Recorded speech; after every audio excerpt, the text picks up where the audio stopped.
안녕하세요, 구독자 여러분. 나니코의 세상 걷기 시간에 다시 찾아와 주셔서 감사합니다. 시청하시고 도움이 되셨으면 좋아요, 그리고 구독 버튼 꾹 눌러주세요. 부탁해요.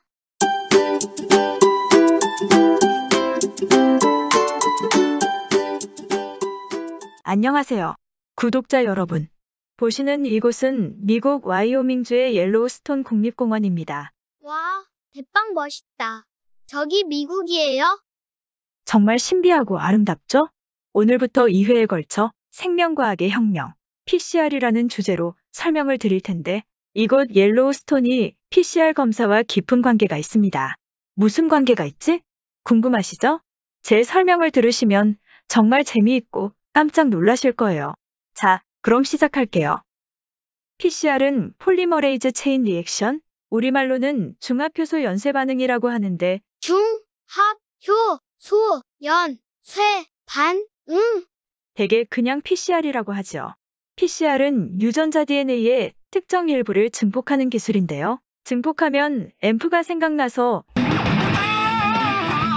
소리를 크게 하는 것처럼 DNA 크기를 확대하는 것으로 생각하기 쉬운데, 크기를 확대하는 것이 아니라 DNA 특정 부위의 양을 증가시키는 기술입니다. 이게 뭐죠? 여러분이 보시고 있는 이것은 염색체입니다. 왜 여러분 학교에서 여자는 세포 속에 22쌍의 염색체와 XX 염색체가 들어있고, 남자는 22쌍의 염색체와 XY 염색체를 갖고 있다고 배웠죠? 와, 세포 속이 이렇게 복잡하게 생겼네요. 바로 이 염색체가 이곳 세포 중앙에 있는 핵에 들어있어요. 염색체는 오늘 우리가 얘기하려는 유전 물질인 DNA와 단백질로 구성된 실타래와 같은 모습을 하고 있어요. 우리 세포 속에 들어있는 DNA를 길이로 계산하면 약 1m에 달한다고 합니다. 보통 사람 세포의 지름은 약 8마이크로미터입니다. 1마이크로미터는 100만 분의 1미터이니까 0.0008cm에 해당되는 거죠. 그럼 이 0.0008cm의 세포 속에 어떻게 1m 길이에 달하는 DNA가 들어가 있을 수 있을까요? 세포 핵 속의 DNA는 그냥 일렬로 나열돼 있지 않고 수없이 꼬깃꼬깃 꼬인 상태로 존재하기에 가능합니다. 여기 보시는 바와 같이 DNA는 히스톤이란 단백질을 실타래 감듯이 뱅뱅 감고 있고, 또 감겨진 히스톤 실타래가 꼬여서 1m나 되는 DNA가 눈에도 보이지 않는 작은 세포 핵 속에 존재할 수 있는 거죠. 이게 DNA예요? 와, 배율이 1억 배율이래요.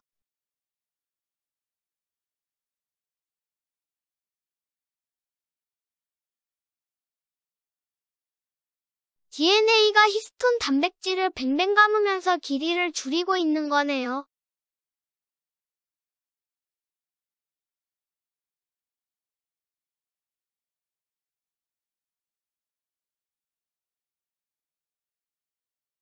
또 히스톤 단백질이 뭉치면서 길이를 또 줄이고 있네요. 배율이 5천만 배율이에요.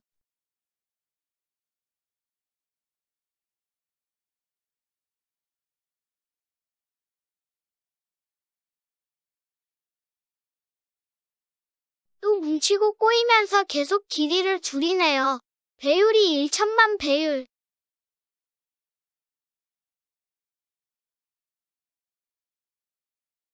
계속 꼬이면서 드디어 염색체가 만들어지네요.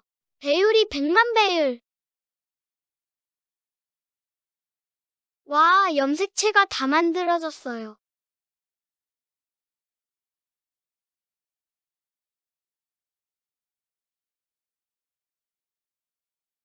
세포가 분열하고 있어요. 현미경 배율 3000배래요.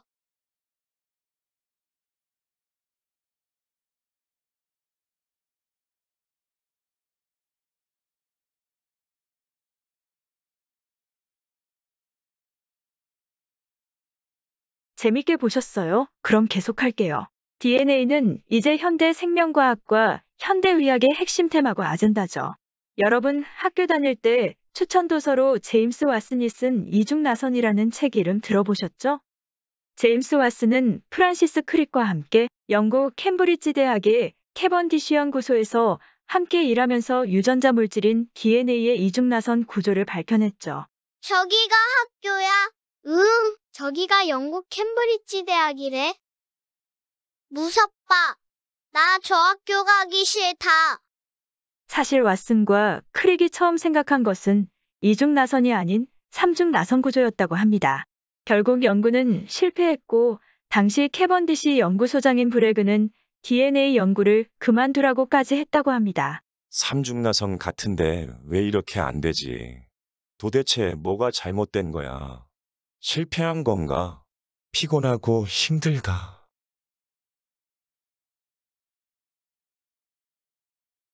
그러나 왓슨은 1953년 1월 말 자신이 실패한 삼중 나선 구조에 대해 논의를 하고자 킹스 칼리지 생물물리학부를 찾아갔고 그곳서 생물물리학부의 핵심 인물인 뉴질랜드 출신의 모리스 윌킨스가 보여준 한 장의 사진을 보고 DNA 구조가 이중 나선 구조임을 직감하게 됩니다. 물론 이중 나선 구조를 증명하기에 난관이 없었던 것은 아니지만 왓슨과 크릭은 그해 3월 첫 주에 드디어 DNA 이중 나선의 모형을 완성하고 그달 말에 논문 초안을 썼고 1953년 4월 25일자 네이처지에 논문을 실어 세상에 공표하게 되었습니다. 성공이야, 성공. 봤지? 우리의 역전극을.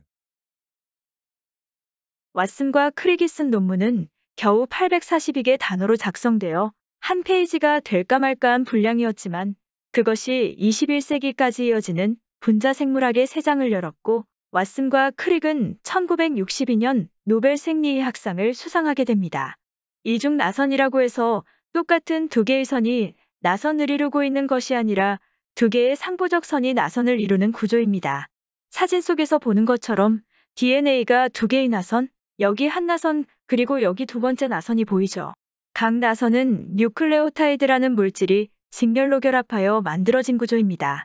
뉴클레오타이드는 네 종의 염기, 즉 아데닌, 구아닌, 티민, 사이토신의 약자인 A, G, T, C에 따라 네 종류의 뉴클레오타이드가 있고 여기서 중요한 것은 한쪽 나선이 다른 나선과 결합해서 DNA의 이중 나선 구조를 이루기 위해서는 올바른 짝짓기가 이루어져야 합니다.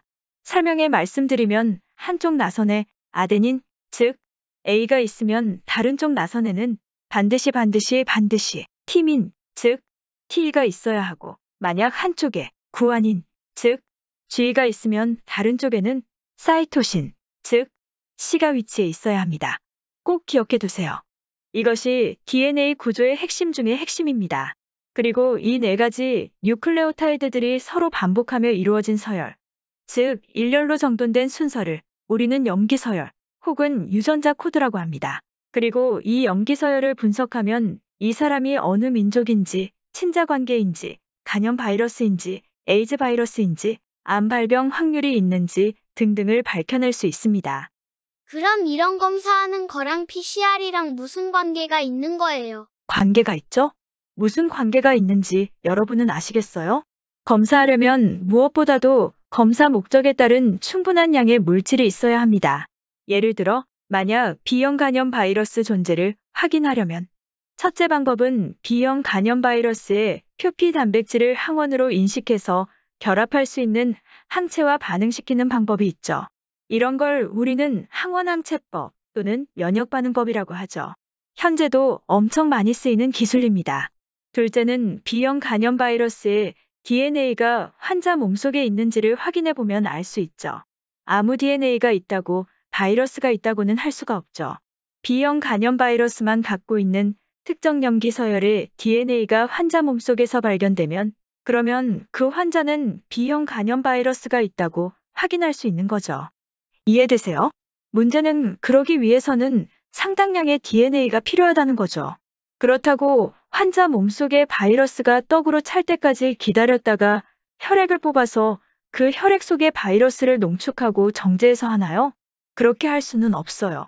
PCR이 개발되기 전에는 바이러스의 DNA를 박테리아에 심어서 배양한 후에 그걸 끄집어내어 분석하는 유전자 조작법이 있었어요. 주로 80년대 실험실에서 흔히 쓰는 방법이었는데 저희 왕 박사님이 예전에 많이 해본 방법이래요.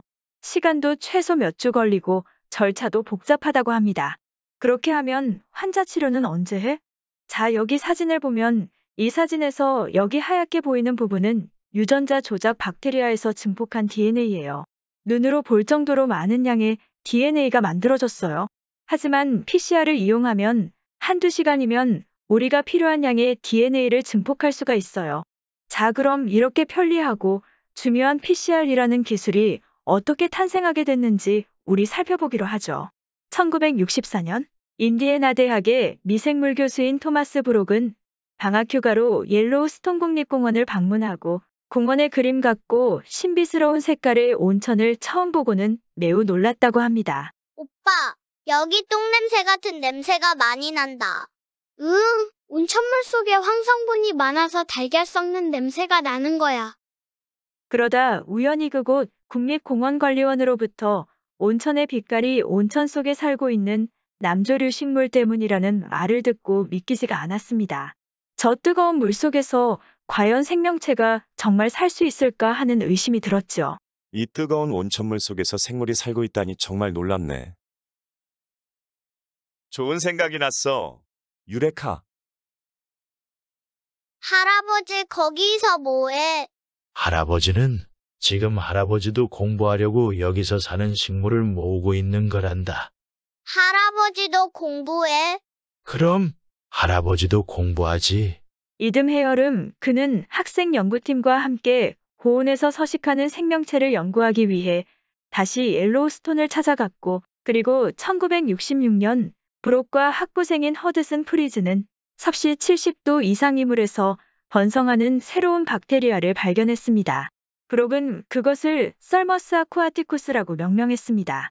브록과 프리즈는 옐로우스톤의 온천에서 서식하는 썰머스 아쿠아티쿠스 내부에서 생화학 반응을 수행하는 박테리아 단백질 효소가, 예를 들면 유전자 DNA를 복제하는 단백질 효소가 물이 끓는 전보다 훨씬 높은 온도에서 계속 작동한다는 사실을 발견하게 되었고, 이 튼튼한 박테리아의 발견은 생물학과 의학 분야에 큰 혁명을 일으켰습니다. 논문이 이렇게 생겼구나. 무슨 말인지 하나도 못 읽겠어. 그 후 썰머스 아쿠아티쿠스의 단백질들 중 하나인 텍폴리머레이즈가 멀리스에 의해 최초로 추출해 얻어지게 되고, 멀리스는 이를 이용해 PCR을 발명하게 됩니다. 결국 옐로우스톤 온천의 뜨거운 물 속에 박테리아에서 발견되어 추출된 텍폴리머레이즈가 오늘날 전 세계 실험실에서 질병의 감염을 유발하는 바이러스를 감지하기 위해 DNA를 증폭하는 데 사용하는 PCR의 핵심 성분이 되게 된 거죠. 바로 이런 경우가 왜 과학자들이 남극이나 저 멀리 화성 같은 극한 환경에서 서식하는 생명체를 발견하고 그리고 연구하려 노력하는 이유인 거죠. 극한 환경에서 존재하고 서식하는 생명체는 우리 인간의 상식을 초월하는 생존 능력이 있기 때문에 이런 생명체를 연구하면은 상상을 초월하는 과학적 발전을 이룰 수 있으니까요. 나 진짜 궁금했거든요. 왜 저렇게 추운 남극까지 가서 연구를 해야 하는지 이해가 안 됐었는데 이제 조금 알 것 같아요. 자, 재밌게 들으셨어요? 제가 지금까지 설명드린 내용은 PCR이 개발되게 된 배경을 이야기해드렸는데요. 곧 후편에서도 PCR과 관련한 흥미진진한 이야기를 들려드릴 테니 기대해주세요. 그럼 안녕히 계세요.